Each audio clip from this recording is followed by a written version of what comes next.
This is a video from Arch City Comics, I believe. Here, Arch City Comics is a lot of fun. So, thanks. Go subscribe to Arch City Comics if you enjoy this video. Hello, everyone, and welcome to the world famous Arch City Comics. If you're not already, please make sure you're subscribed and you've got the bell rung for notifications so you can stay up to date on all things Arch City. So, Disney's Mulan is quickly becoming the movie that just can't do anything right. From being released during the coronavirus to the removal of Mushu, some of the beloved songs that people remember from the 1998 animated movie, and the removal of Li Shang. Now, this movie has apparently crossed the line into not woke enough territory. There are quite a few articles out there, like this one here from Flair. The live action Mulan is already making me mad by Blythe Hunter, which sounds like a very white name. I don't know who Blythe Hunter is, but she sounds pretty white.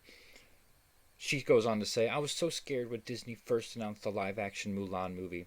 It was Disney, a predominantly white American media conglomerate, actually capable of making a good adaptation of a Chinese story?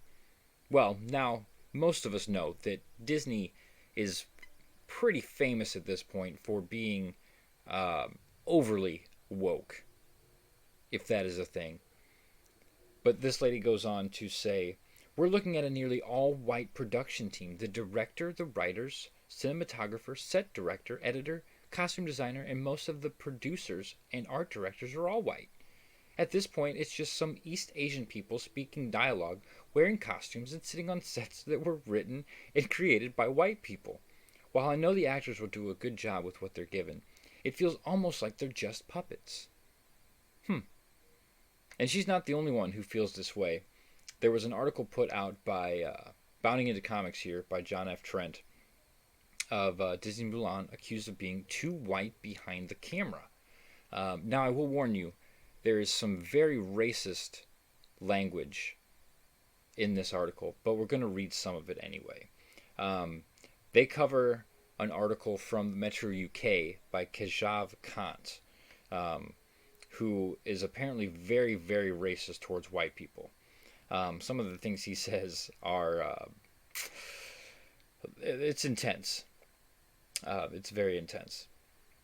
So he says, we were promised that this remake would be a departure from the animated movie's Orientalist roots and a more accurate to origin retelling of the Chinese legend and folk song The Ballad of Mulan, which the movie is based on. But seeing a whole host of white people parade onto that carpet and enjoying their time in the spotlight made it feel hollow.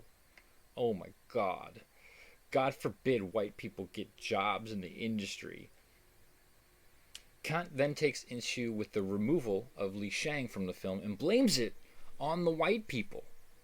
I am disgusted by how a beautiful love story that focused on the woman taking control and allowed her to lead the relationship's development is disregarded as a flippant justification for a creative decision made by white people who clearly don't understand the story's nuance. Now, to bring up a point here, he goes, he was just talking in the last breath about keeping to the traditional telling of the folklore. The love story was introduced in the 1998 movie. It was not in the folklore, and they actually they did have a reason as to why that they were removing that aspect, and that's because of, well, the Me Too movement. That's why they removed Li Shang from the story. They actually split him into two characters. This article here from MovieWeb states that I think particularly in the time of the Me Too movement, having a commanding officer that is also the sexual love interest was very uncomfortable, and we didn't think it was appropriate, and we thought that in a lot of ways that it was short of justifying behavior that we're doing everything we can to get out of our industry. Now, I don't really understand what most of that quote says, other than the Me Too movement and the whole fact that it's the commanding officer. blah, blah, blah. So while he was very important to the original animated movie, they split the character. Here it goes on to say, so we split Li Shang into two characters. One became Commander Tung, who serves as her surrogate father and her mentor in the course of the movie, and the other is Hong Hui, who is her equal in the squad, and there is no power dynamic between them, but there is the same dynamic that was in the original movie with Li Shang, which is like, hey, I really respect you, and why do I like this dude so much, and what does this say about me? And we have that same dynamic, and I think in this movie, I actually think it plays in a little more sophisticated way. So we will still see the LGBTQ representation of the bisexual nature of this character. So is this guy here, Kant, is this fake outrage, or is he just that ignorant and he's just spouting off at the mouth? It's hard to really decide uh, at this point. So continuing from Kant, he says, at this point, I've given up. This is no longer my favorite Disney story. It's a white person's chance to flex their creative muscles and cash a Disney check. Wow. This dude really does not like white people whatsoever. Uh, Continuing on, says, in order to correct this perceived problem, Kant demands that white people not be allowed in leadership roles and have creative control and authority. Holy shit. Could you imagine if a white person said this about a Chinese person or a black person or fuck anybody of any kind of race? That person would be hung in the streets. He writes, not everyone on the crew needs to be of a specific race and ethnicity that pairs with the story told, but those who are in leadership roles and have creative control and authority should be. So once again, it's not about if you're good enough to be in this role. It's, do you have the right boxes checked? Man, they are just going to end up just burying this movie. Kant concludes by demanding that Disney hire sensitivity readers. It doesn't hurt to go the extra step either. For instance, by hiring an on-set historian, sensitivity readers to review the script and screening rough edits to knowledgeable critics before confirming the completion of the film. Wow, what a word salad. Good God. YouTubers Clownfish TV would describe Kant's entire article as ridiculous. Yes, this is beyond ridiculous and incredibly racist of this individual.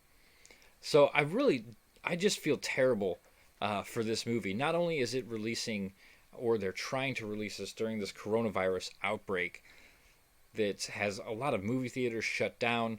A lot of companies are pushing back their release dates. We just got word that Black Widow is going direct to Disney Plus, which, ouch, God, that's embarrassing. I mean, I guess I admire the company taking a loss to put content out for people who are in quarantine, people that we're not supposed to leave our houses for the next 2 weeks. But man, you talk about shooting yourself in the foot and just losing a ton of money on these productions. These movies, I've talked about this before, they rely on those opening weekend numbers to really bring in the audiences. And if you have a bad opening weekend, it usually translates to just a bad box office number altogether. Now they've spent, if I remember correctly, $200 million on this Mulan movie. So this has cost quite a bit. And these SJWs are just going to end up burying it because, God forbid, there's a white person involved when it should be a Chinese nobody. Sorry. That's how they're putting it. That's what they want. And for a little perspective, The original 1998 production of Mulan did not do well in China.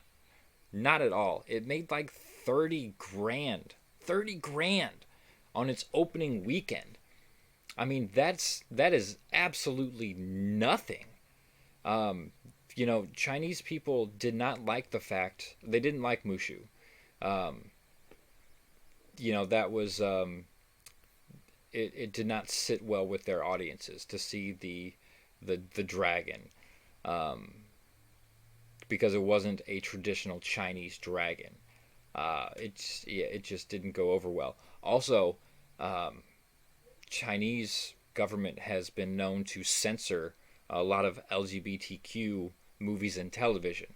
So having that bisexual element does not go over well. In this Mashable article, um, they actually talk about how Chinese moviegoers saw no reference to Freddie Mercury's sexuality in Bohemian Rhapsody, while Call Me By Your Name was pulled from official screenings, although it soon gathered a cult following. Disney doesn't believe censorship will be a problem for Mulan, with Reed explaining it worked very closely with censors and its releasing partners in China. Yeah, you gotta make sure that it's okay for China, because China is asshole. China's very asshole. Um, so I don't understand why custom tailor this movie for an audience who's not going to see it anyway. Um, Now, when they were putting this movie together, writing this movie, the coronavirus wasn't a thing. Now, most of the all of China is pretty much shut down. Most of the movie theaters in China are shut down. So even if this movie does get a release in Chinese theaters, nobody's gonna see it. Nobody. Um, so this movie, I really think that it is just it's doomed from the get go. Um, there's nothing at this point that can save this poor movie. I feel really bad. I like the original Mulan. It was a great film. It was a lot of fun, and I was looking forward to the remake as well. Some of these remakes have been eh. Some of them are just literal live action remakes. I mean, almost word for word, shot for shot of what the original animated film was. This one was not going to ever be that, um, but it it promised a lot of action. I thought this was going to be a really cool film, even with the removal of Mushu. That kind of got me, but whatever. Um, they got this quote here highlighted. We have some scenes that, although they're played very real, are going to get some very big laughs. So they do still have a large comedy element into this movie, even without Mushu. But goddamn, it's just they can't do anything right. They can't. They took out Li Shang, and even though they put in a new character that still has that bisexual element, well, that's not right. Um, and now they've got white people behind the cameras and the cast and crew, or in the crew, and that's not right. So there is no satisfying these SJWs, and until these companies get that through their head, they're just going to fail over and over and over again. And that's all I've got. Thank you for listening. Like I said, make sure you are subscribed and you've got that bell rung. You can follow me on Twitter at Adam_A_F, and we will see you next time.